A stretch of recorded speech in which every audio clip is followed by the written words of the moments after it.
katanya. Jadi ibu itu momen paling bahagia. Tapi kok aku malah ngerasa kosong.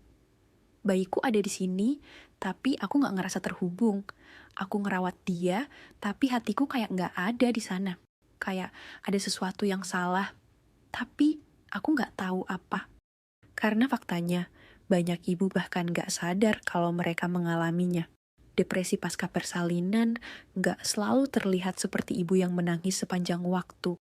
Kadang rasanya cuma ada yang salah, mudah marah, merasa gagal, atau bahkan ngerasa jauh dari bayi sendiri. Banyak yang bilang ini cuma karena hormon. Katanya, nanti juga hilang sendiri, tapi kalau dibiarkan, itu justru bahaya sebenarnya.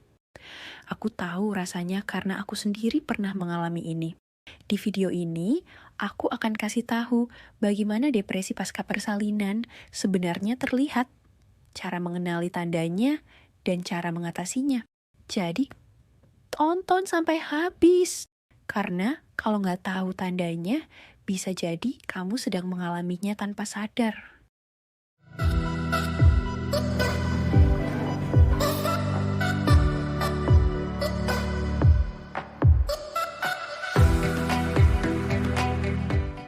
Banyak yang mengira PPD hanya soal menangis dan merasa sedih. Namun sebenarnya, PPD bisa terasa seperti mati rasa. Ada perbedaan besar antara menjadi ibu baru yang overwhelmed dan mengalami postpartum depression. Berikut perbedaannya. Overwhelmed sebagai ibu baru. Kamu menangis, tetapi masih bisa merasakan cinta untuk bayimu. Kamu merasa sangat lelah, tetapi istirahat dan dukungan dapat sedikit membantu. Kamu stres, tetapi masih bisa menemukan kebahagiaan dalam momen-momen kecil. Postpartum depression, PPD. Kamu tidak merasakan apapun, bahkan saat bayimu tersenyum. Kamu sangat lelah, tetapi tetap tidak bisa tidur, meskipun bayimu sudah terlelap. Kamu merasa putus asa, disconnected, dan seperti ibu yang gagal. Dulu, aku tidak menyadari perbedaannya. Aku pikir aku hanya butuh lebih banyak tidur. Tapi ternyata, ini jauh lebih dalam daripada sekadar rasa lelah. Tanda-tanda peringatan yang harus kamu sadari. Jika kamu merasakan hal-hal ini selama lebih dari 2 minggu, ini bisa menjadi tanda postpartum depression. Sedih berkepanjangan, merasa hampa, atau putus asa selama lebih dari 2 minggu.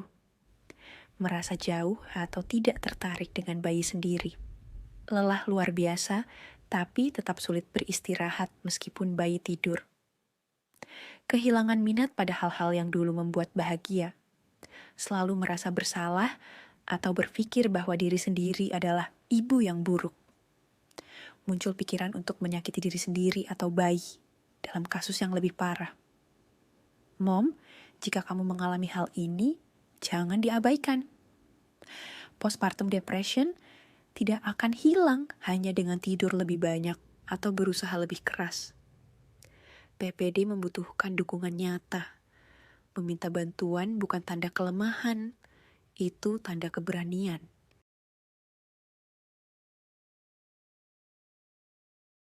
1. Tulis surat untuk dirimu di masa depan. Aku merasa tenggelam dalam kelelahan dan keraguan, bertanya-tanya apakah aku akan pernah merasa utuh lagi. Malam itu, aku menulis surat untuk diriku di masa depan, menuliskan rasa sakitku, usahaku, dan harapan bahwa aku akan melewati ini. Bulan berlalu, aku membaca surat itu kembali. Saat membacanya, aku sadar aku sudah melewati titik terendahku dan bertahan. Kadang, kamu butuh bukti bahwa kamu lebih kuat dari yang kamu kira. Kamu tidak akan selamanya berada di tempat ini.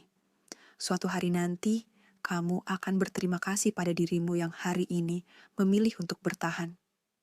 2. Temukan mikro kebahagiaan. Setiap hari terasa seperti siklus tanpa akhir. Bangun dengan kepala berat, mengurus bayi tanpa jeda, lalu tertidur dalam kelelahan yang sama, dan seakan tidak ada ruang untuk bahagia. Tapi kemudian, aku mulai memperhatikan hal-hal kecil. Aroma kopi, angin pagi, tawa kecil anakku dalam tidur. Setiap malam, tulis 3 hal kecil yang membuatmu bersyukur hari itu. Ini akan melatih otakmu melihat cahaya di tengah kegelapan. Dan perlahan, dunia yang terasa hampa mulai punya warna lagi. Karena ternyata kebahagiaan selalu ada di antara celah kelelahan. Kebahagiaan bukan tentang hal besar, tapi tentang seberapa sering kita sadar akan momen kecil yang berarti. 3. Ubah. Sesuatu dalam rutinitasmu. Hari-hariku terasa seperti lingkaran tanpa akhir. Bangun, menyusui, mengganti popok, menidurkan bayi, lalu mengulanginya lagi. Aku seperti hidup di mode otomatis. Ada, tapi tidak benar-benar hadir. Sampai aku mengubah satu hal kecil, sarapan di balkon, menyalakan aromaterapi memakai baju favorit, atau sekadar mengganti rute jalan. Dan tiba-tiba, hidupku terasa sedikit lebih ringan, seakan ada ruang baru untuk bernapas. Perubahan kecil memberi sinyal baru ke otak, membuatmu merasa hidup lagi. Kadang, yang kamu butuhkan bukan perubahan besar, hanya satu langkah kecil untuk keluar dari lingkaran yang menyesakkan. Cil sosial media. Itu bohong, jangan bandingkan dirimu. Dulu, aku sering scrolling melihat ibu-ibu lain yang tampak sempurna dan merasa gagal. Sampai aku sadar, aku sedang membandingkan hari terberatku dengan versi terbaik orang lain. Jadi, aku berhenti. Unfollow akun yang bikin insecure. Fokus ke diri sendiri. Untuk pertama kalinya, aku merasa cukup. Karena tanpa perbandingan, aku bisa benar-benar hadir dalam kehidupanku sendiri. Jangan biarkan dunia maya membuatmu lupa betapa berharganya dunia nyatamu. 5. Temukan ruang aman untuk melepas emosi. Aku menahan semuanya. Kelelahan, kesedihan, rasa bersalah. Tapi semakin kupendam, semakin berat rasanya.